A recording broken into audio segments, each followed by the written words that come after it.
घरोघरी मातीच्या चुलीच्या आजच्या भागामध्ये आपण पाहत आहोत की इकडं जानकीकडे अवंतिका आलेली असते आणि अवंतिका सांगते की मला असं वाटत आहे की तुम्ही तुमचा हट्ट सोडावा आणि प्रत्येकानं आपापला हिस्सा द्यावा। त्यावेळेस इकडं जानकी म्हणते की अवंतिका तू असं का म्हणत आहे, आणि त्यावेळेस ती विचारते की तुला हे सगळं सौमित्रने सांगितलं आहे ना। त्यावेळेस अवंतिका म्हणते की हो, मला तोच बोलला।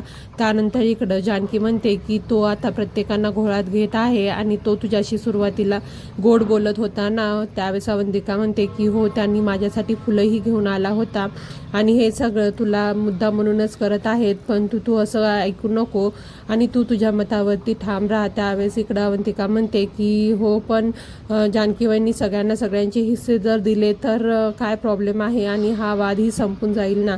त्यानंतर इकडं तेवढ्यामध्ये सगळ्यांना मेसेज येतो आणि आई या जानकीला बोलवतात। त्यावेळेस जानकी जाते आणि आई सांगतात की तुझी एवढी मजाल झाली की तू मला आता धमकीचे मेसेजेस करायला लागले। त्यावेळेस जानकी पाहते तर त्यामध्ये असतं की जास्त हुशारी करू नको, नाही तर मारले जाल। त्यानंतर इकडं जानकी म्हणते की हा मेसेज तर मी पाठवलेलाच नाही आहे। त्यावेळेस तेवढ्या तिथं अवंतिकाही येते आणि म्हणते की वहिनी, मलाही तुमच्या मोबाईलवरून मेसेज आलेला आहे। त्यानंतर सौमित्रही म्हणतो की हे सगळं काय सुरू आहे वहिनी, आणि आम्हालाही तुझ्या मोबाईलमधून मेसेजेस आलेला आहे। त्यानंतर इकडं ऋषिकेशी सांगतात की हो जानकी, मलाही तुझ्या नंबरवरून मेसेज आला आहे। त्यानंतर इकडं अवंतिका म्हणते की जानकी वहिनी, याचा अर्थ तुमचा मोबाईल हा हॅक झालेला आहे आणि त्यामुळेच ते मेसेजेस सगळ्यांना गेले आहेत। त्यावेळेस इकडं सौमित्र म्हणतो की हे सगळं काय सुरू आहे आणि हे सगळं कोण करत आहे। त्यानंतर इकडं सुमित्रा आई म्हणतात आता तर मला खूप भीती वाटत आहे, आणि त्यानंतर इकडं शर्वरी म्हणतात की हो ना, जसं मोबाईल हॅक होऊ शकतं तसंच अकाउंटही हॅक होऊ शकतं ना।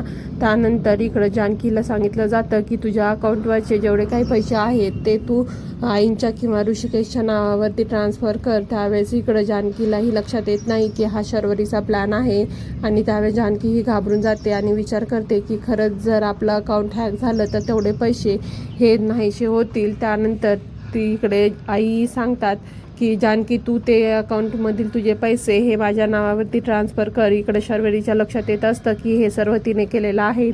त्यानंतर इकडं जानकी ही विचार करत असते की माझ्या नंबरवरून हे सगळ्यांना मेसेजेस कसे गेले। तेवढ्यामध्ये तिथं अवंतिका येते आणि जानकी वहिनीला विचारते की तुम्ही या दिवसभरामध्ये कोणतं ॲप्लिकेशन वगैरे इन्स्टॉल केलेलं आहे का। त्यावेळेस जानकी म्हणते की मी अशामध्ये खूपच कमी मोबाईलचा वापर करत आहे, तसंच मी कोणत्याही सोशल मीडियावरती पण नाही आहे। त्यावेळेस अवंतिका म्हणते की मला तर आता खरंच वाटत आहे की हे सर्व शर्वरीनेच केलेलं आहे। त्यावेळेस इकडं जानकीलाही वाटतं की हे सर्व शर्वरीनेच केलेलं आहे, पण जर आतापर्यंत मोबाईल हॅक झाला तसंच जर अकाउंट हॅक झालं असतं तर सर्व पैसे हे अकाउंटमधून ट्रान्सफर झाले असते, पण आतापर्यंत तसं काही झालेलं नाही आहे। त्यावेळेस इकडं अवंतिका म्हणते की हो, हे खरं आहे, आणि त्यानंतर जानकी म्हणते की काही असू जात, परंतु जर एवढे पैसे यांची मोठी रिस्क आपण नाही घेऊ शकत आणि मी ते पैसे आईंच्या नावावरती ट्रान्सफर करते। त्यानंतर इकडं शर्वरी ही आईंना बोलत बसलेली असते आणि म्हणते की तुला माहीत आहे का, नानांनी जाण्याच्या अगोदरच हे सर्व करायला हवं होतं आणि ते सर्व पैसे हे तुझ्या अकाउंटवरती ठेवायला हवे होते, तर त्यांनी केले नाही। पण देवाची पण इच्छा बघ ना, आता जानकी वहिनीच्या अकाउंटवरून सर्व पैसे हे तुझ्या अकाउंटवरती येणार आहे, म्हणजे तुझ्या हातामध्ये पैसे येणार, म्हणजे या घरची मालकीण आता तू होणार। तेव्हा तू सगळ्यांचे पैसे वाटून दे आणि तू मोकळी हो। तेवढ्यामध्ये तिथं जानकी येते आणि त्यानंतर इकडं शर्वरी म्हणतात की काय झालं, आणि त्यानंतर इकडं जानकी म्हणते की आई तुमचं मला पासबुक लागेल। तेव्हा इकडं शर्वरी जानकीला पासबुक आणि पॅन कार्ड देते, आणि त्यानंतर इकडं जानकी म्हणते तुम्हाला तर सर्व वस्तू माहिती आहेत की काय काय डॉक्युमेंट लागणार आहे। त्यावेळेस इकडं शर्वरी म्हणतात की हो, माझ्या आईवडिलांनी खूप चांगले संस्कार केलेले आहेत आणि महत्त्वाच्या गोष्टी या व्यवस्थित सांभाळून ठेवायच्या असतात।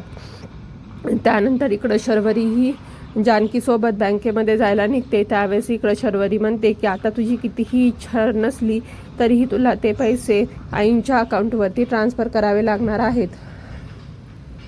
त्यानंतर इकडं शर्वरी म्हणते की तुला माहीत आहे काय, हे किती आम्ही काहीही केलं होतं, उपोषण केलो, तर नाही ते मार्ग अवलंबले, परंतु आम्हाला हे पैसे मिळवता आले नाहीत. परंतु या मार्गाने जाऊन हे पैसे आत्ता आईच्या अकाउंटवरती ट्रान्सफर होतील.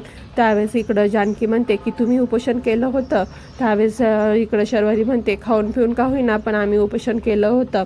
त्यानंतर इकडं ऐश्वर्याच्या रूममध्ये अवंतिका येते आणि त्यावेळेस इकडं ऐश्वर्या म्हणते की मलाच हे सर्व शर्वरीने करायला सांगितलं होतं आणि ती सांगितली होती की जानकीच्या नंबरवरती मला मेसेज कर, पण तुम्ही विचार केला की जर सर्वांच्या मोबाईलला मेसेज केला तर त्यामुळे फक्त घरामध्ये ताणतणावाचं वातावरण निर्माण होईल. पण मला एवढं वाटलं नव्हतं की ते पैसे सगळे आईंच्या अकाउंटवरती ट्रान्सफर करावे लागतील आणि आता आपण जानकी वहिनीलाही काही सांगू शकत नाही. त्यावेळेस अवंतिका म्हणते तू नाही पण मी तर सांगू शकते ना. त्यानंतर इकडं अवंतिका फोन करते पण जानकी हा फोन उचलत नाही.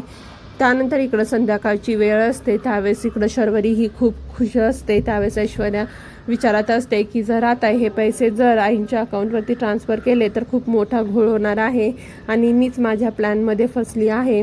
त्यावेळेस इकडं शर्वरी खूप खुश असतात आणि म्हणतात की आज पाहिलं का माझ्या चेहऱ्यावरती किती ग्लो येत आहे आणि तू कशाचा विचार करत आहेस. त्यावेळेस इकडं ऐश्वर्या म्हणते की अजिबात नाही, मी कशाचा विचार करत नाही आहे. आणि त्यानंतर इकडं शर्वरी म्हणते जर तू माझ्यासोबत राहिलीस तर आपण खूप मस्त एन्जॉय करू शकतो आणि आता तर आपले दिवस आहेत आणि खूप खुश राहायचं. आणि त्यानंतर तिच्यापाशी स्टॉक असतो आणि तो ती बाहेर काढते आणि म्हणतात की दोघी एन्जॉय करूया. त्यानंतर इकडं अवंतिका येते आणि म्हणते की वहिनी आपण ह्यामधून काहीतरी मार्ग काढायला हवा आणि त्यानंतर ती एक मार्ग सांगते.